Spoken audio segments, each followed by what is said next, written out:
ये है पाकिस्तानी गुमनाम। वो लोग जिन्होंने सब कुछ देकर कुछ नहीं मांगा, सिर्फ एक खामोश विरसा छोड़ गए। आइए उनकी कहानी सुने, उनके नुकूश खामोशी को लफ्ज़ों में ढालें, ताकि कल का मुअर्रिख ये ना कहे कि हमने अपने गुमनाम हीरोज़ को भला दिया। पेश है गुमनाम की सनसनीखेज़ दास्तान।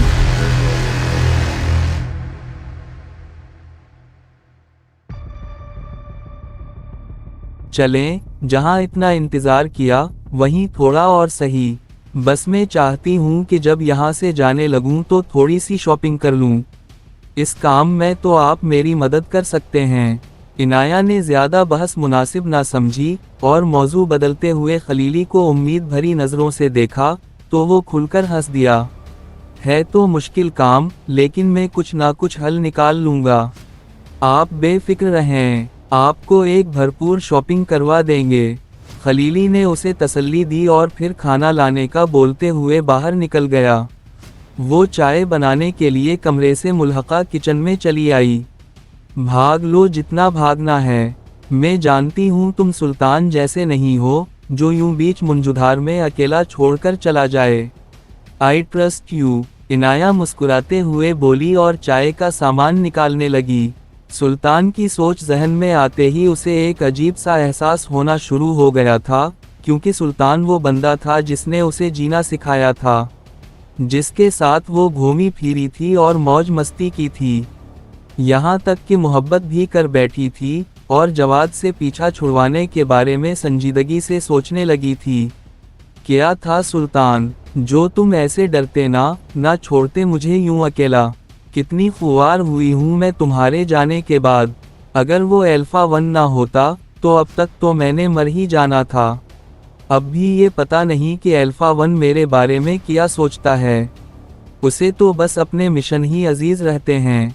अल्फा वन और सुल्तान को कोसते हुए उसने जैसे तैसे करके चाय बनाई और अपना कप उठाते हुए लाउंज में चली आई। इसने सुल्तान से शदीद मोहब्बत की थी और अगर अल्फा वन का आसरा ना होता तो शायद वो सुल्तान की बेवफाई सह ना पाती। जैसे भी हो, लेकिन मुझे कबूल हो। I am proud of you, वो चाय का सिप लेते हुए बोली और फिर अचानक ही उठते हुए वाशरूम की जानिब दौड़ी, क्योंकि चाय में चीनी की बजाय नमक डल गया था। सुल्तान के बच्चे, अल्लाह पूछे तुझे, जब भी मेरी सोच में आता है कोई ना कोई मसला ज़रूर हो जाता है। बड़बड़ाते हुए इनाया ने सारी चाय सिंक में गिराई और दोबारा से किचन में चाय बनाने चल दी। ये एक फोर्ड डबल कैबिन गाड़ी थी जिसमें वो चारों सवार थे और तेज़ी से तल अबीब की जानिब बढ़ रहे थे। बाहर से देखने में वो महज 4 मकामी लड़के लग रहे थे जो किसी लॉन्ग ड्राइव पर निकले हों। पैसे निकलवा लिए ना, तैमूर ने सुल्तान की तरफ देखते हुए यकीन दिहानी चाही। जी मेरी जान, निकलवा लिए हैं। $1000 के इस्राएली शेकल लिए हैं, जो तकरीबन 3500 के करीब मिले हैं। सुल्तान तैमूर को तसल्ली देते हुए बोला तो वो मुतमईन हो गया।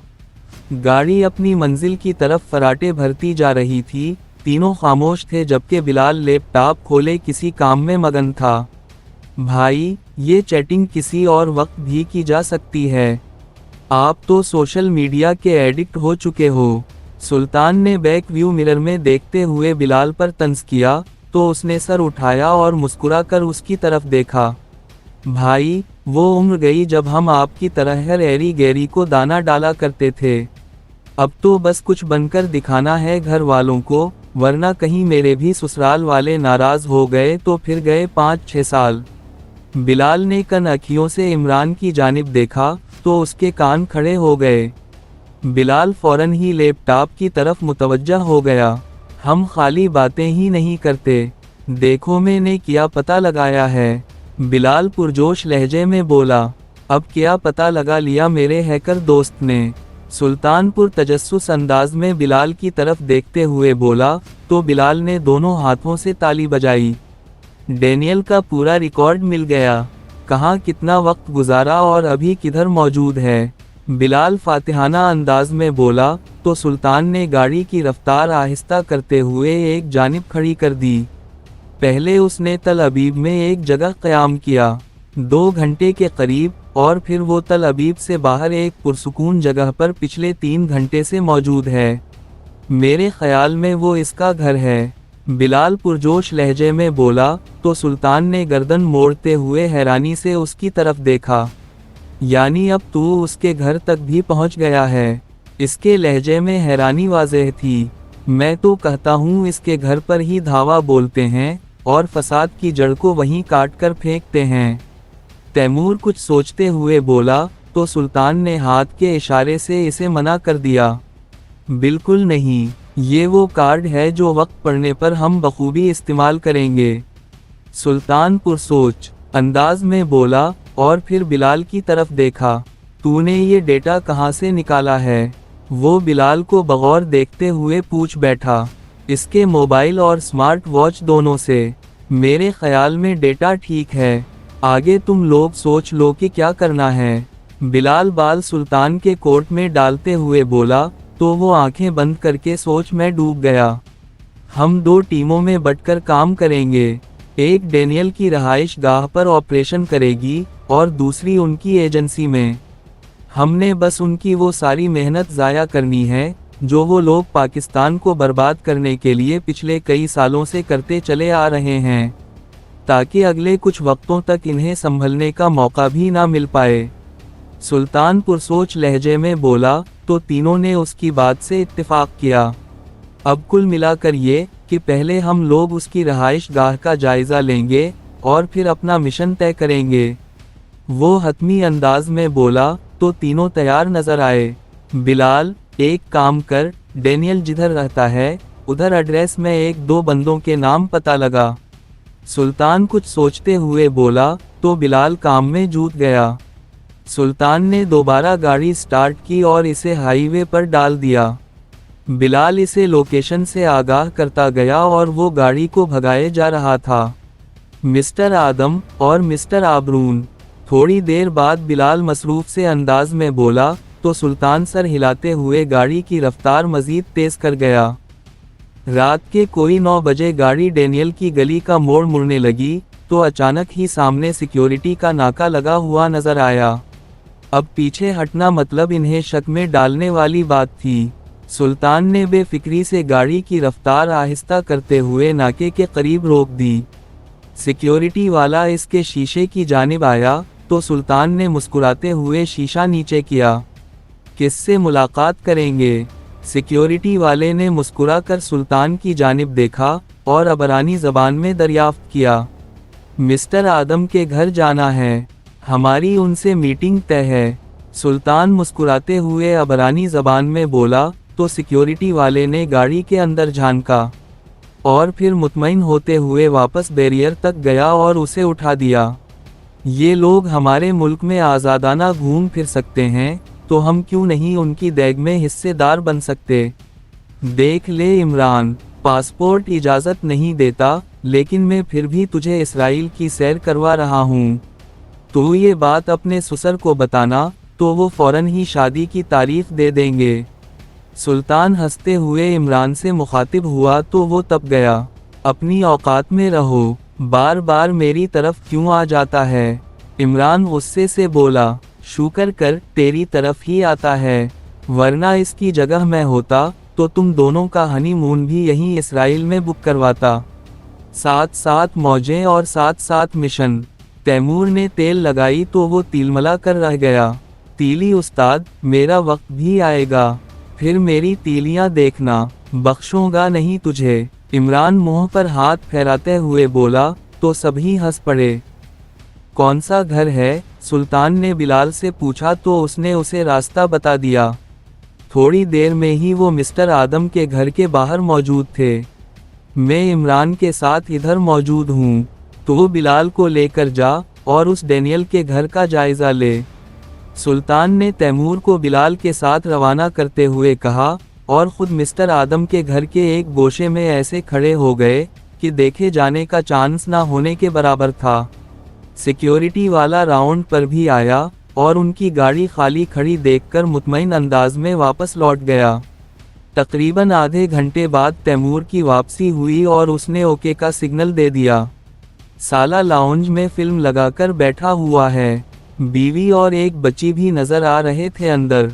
घर में सिक्योरिटी का खातिर ख्वाह बंदोबस्त है और दाखिले में ज़रा मुश्किल पेश आ सकती है। अगर बिलाल साहब ढीले पड़ गए तो, वरना कोई मसला नहीं। तैमूर ने सुल्तान को तफसीली रिपोर्ट फराहम की तो वो मुतमईन अंदाज में सर हिलाते हुए गाड़ी की तरफ बढ़ गया। अब जाकर ज़रा इस एजेंसी को भी देख आते हैं जिसने ये सारा खड़ाक फैलाया हुआ है। वो गाड़ी में बैठते हुए बोला और उसे स्टार्ट कर दिया। बाकी तीनों भी जल्दी से गाड़ी में बैठे और वापसी की राह हो लिए। खलीली ने सारी तैयारियां मुकम्मल कर ली थीं। रात में इनाया का हुलिया तब्दील करके उसकी तस्वीर उतारनी थी, जिस शक्ल के साथ उसे पाकिस्तान सफ़र करना था। अभी वो खलीली के साथ शॉपिंग के लिए निकली हुई थी और माल ऑफ इंजीत में किसी ततली की तरह फिर रही थी। खलीली इसके साथ था और मुहतात अंदाज में आगे पीछे नज़र भी डाल लेता था। वो घूम फिरकर ख़रीदारी में मसरूफ़ थी और काफ़ी अरसे बाद उसे अच्छा महसूस हो रहा था, जैसे वो हकीकी तौर पर आज़ाद है, वरना तो पिछले गुज़रे 1.5-2 माह में इसके साथ किया कुछ नहीं हो गया था। इनाया एक दुकान पर खड़ी लॉन्ग कोट पसंद कर रही थी कि उसे एहसास हुआ जैसे कोई उसे देख रहा हो। इनाया ने गर्दन घुमाकर आसपास देखा तो सामने एक सुतून की आड़ में खड़ा एक सियाह फाम शख्स इसकी नज़रों में आ गया, जो इसकी खुद पर नज़र पड़ते ही सुतून के पीछे छुप गया। खलीली, मुझे डर लग रहा है। वो बंदा मुझे देख रहा था। जैसे ही मेरी उस पर नज़र पड़ी वो आड़ में चला गया। इनाया खौफजदा अंदाज में बोली तो खलीली ने नज़रें दौड़ाईं और उसे वो शख्स दिख गया। कौन सा? वो जो सियाह फाम है उधर बार के पीछे। खलीली ने तस्दीक चाही। हाँ जी, वो ब्लैक कोट वाला। इसने सियाह फाम का हुलिया बताते हुए कहा। उधर ऐसे मत देखो, वो मेरा ही आदमी है। जिस किस्म के हालात चल रहे हैं ये ज़रूरी है। खलीली ने इनाया को बताया तो उसके औसान थोड़ा बहाली की तरफ हुए। मुझे तो डरा ही दिया था तुम्हारे इस बंदे ने। इनाया दिल पर हाथ रखे हुए बोली। मेरे 6 और हैं, लेकिन उनमें से सिर्फ एक ही रखा है। खलीली ने उसे मज़ीद हैरान किया तो वो सर झुकाते हुए शॉपिंग में मसरूफ़ हो गई। रात गए जब इनाया लौटी तो अच्छा खासा सामान इसके हमराह था। कुछ सामान खलीली ने उठा रखा था और बाकी जाने वाला सामान उसने उसी सियाह फाम एजेंट पर लदा हुआ था। तुमने मुझे डराया था ना, अब उठाओ ये सामान, एक अदा से कहते हुए इनाया ने सियाह फाम एजेंट को मजदूर बना डाला था। सियाह फाम ने खलीली से इशारों में इसके बारे में दरियाफ्त किया तो उसने सर हिलाते हुए उसे खामोश रहने का इंदिया दे डाला, जैसे कहना चाह रहा हो कि अगर इस बला को छेड़ दिया तो मुसीबत गले पड़ जाएगी। खाना वो लोग साथ लेकर आए थे। इनाया ने खूब डटकर खाना खाया और फिर खलीली उसे अपने साथ लिए बेसमेंट में चला आया। तैयार हो जाओ मैडम, आज तुम्हारा सारा मेकओवर तब्दील होगा और उसमें तुम्हारी तस्वीर ली जाएगी जो पासपोर्ट पर लगेगी। मैंने सारा इंतज़ाम कर लिया है, अब बस तुम्हारी नोक पलक ठीक करनी रह गई है। इतना बोलते ही खलीली ने उसे कुर्सी पर बिठा दिया और अपना मेकअप बॉक्स खोलते हुए उसमें से मुख्तलिफ क्रीम्स और ब्रश निकालते हुए इसके चेहरे की जानिब मुतवज्जा हो गया। 3 घंटों की लगातार मेहनत के बाद वो अपने काम से फारिग हुआ तो इनाया की बस हो चुकी थी। खलीली ने इसे उठने का इशारा किया तो वो चुपचाप खड़ी हो गई, लेकिन जैसे ही वो शीशे के सामने आई तो इसकी चीख निकलते निकलते रह गई। सामने शीशे में एक सियाह फाम औरत मौजूद थी जिसकी उम्र कोई 40 के लगभग होगी। ये क्या कर दिया है मेरे साथ तुमने? इनाया भड़क उठी। मैं समझ रही थी कि तुम मुझे मज़ीद खूबसूरत बनाने वाले हो, लेकिन तुमने तो मेरा हुलिया ही बिगाड़ दिया है। वो बिगड़े तेवरों के साथ बोली तो खलीली का कहकहा गूंज कर रह गया। जी हाँ, ताकि वो लोग आपको एयरपोर्ट पर देखते ही स्पॉट कर लेते, और पकड़कर फिर से देश देश की सैर करवाते। खलीली कुछ ऐसे अंदाज में बोला कि वो नागवारी से उसे देखने लगी। ओह, तो क्या अगर उन्होंने एयरपोर्ट पर बंदे लगाए भी हुए तो वो एक नौजवान और खूबसूरत लड़की की तलाश में होंगे। उनके वहम और गुमान में भी नहीं होगा कि ये जो काली और लागरी खातून चली जा रही है, यही असल में इनाया अरबाज चौधरी है। खलीली कुछ ऐसे अंदाज में बोला कि सारी बात इनाया की समझ में आ गई, लेकिन फिर उसने हैरानी से खलीली की जानिब देखा। तुम्हें मेरा पूरा नाम कैसे पता चला? ये तो अल्फा वन भी नहीं जानता, वो हैरत भरे अंदाज में बोली। तो खलीली अपना सर पकड़ते हुए उसे देखने लगा। वो तो बहुत कुछ जानता है तुम्हारे बारे में, मेरी आज ही उससे बात हुई है। वो कह रहा था कि यकीनन अरबाज चौधरी साहब तुम्हें वापस पाकिस्तान देखकर बहुत खुश होंगे। खलीली इसके सर पर बम फोड़ते हुए बोला तो वो इसके सामने आ खड़ी हुई। और बताओ, वो क्या कह रहा था मेरे बारे में?